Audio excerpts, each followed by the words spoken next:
Hey, Pastor Dan here from Dexter Gospel Church. Thanks for watching this Proverbs Practical.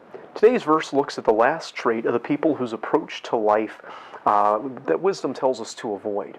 We're in Proverbs 2, verse 15. It says, "Whose ways are crooked, and they froward in their paths." So the evil way, wisdom keeps us away from that, and the evil way is one that speaks with a twisted sense of right and wrong, and does things that are wrong, and enjoys the doing of things that are wrong, even if others are doing them. And then we get a last description of their overall way of life, the way that we need to avoid. Repeatedly in the Bible, the right path is described as a straight path. We're not supposed to turn off of it to the right or to the left. God says, there's your destination, go straight toward it.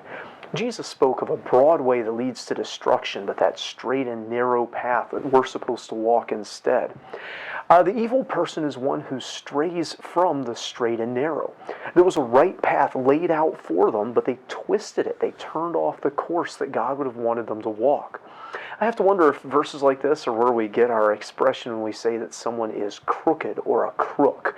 It says here that the evil person's ways are crooked. We saw back in verse 12 that they say froward things. That's things that are twisted or perverse. From this verse we see that they do froward things, twisted or perverse things. And that frowardness, that perversion, it's not necessarily just a sexual perversion. This can be any kind of a twisting of right and wrong, a taking of something that God says, here's the right course, and they twist and change and say, no, the right course lies off 45 degrees from that. And this isn't just an occasional misstep, it's the path they're on. Instead of, stepping off in the mud at the edge of the trail, they turn completely off the trail. They veer all over the place.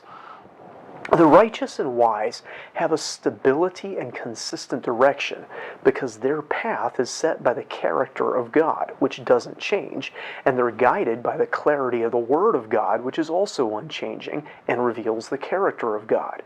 But the evil way is guided by human desires rather than God's character. So it veers all over the place because human desires change from time to time. We change, our desires change, and so if that's what's guiding us rather than godly wisdom, then our path will be twisted and crooked rather than straight and true. This is definitely a way that we need deliverance from, and we get that deliverance from discretion and understanding once we have wisdom and enjoy knowledge. Now, it's not just the violent, perverse men and their way that we have to beware of and be delivered from. Our next video will look at the next element of protection that wisdom gives to us. But I hope this video is a blessing to you. If so, give it a thumbs up. If you haven't already, subscribe to our channel. We'd love to see you in the comments if you have questions or things you'd like us to pray for, and we'd love to see you in person here at Dexter Gospel Church. Till next time, I hope you stay well and walk the straight path of wisdom.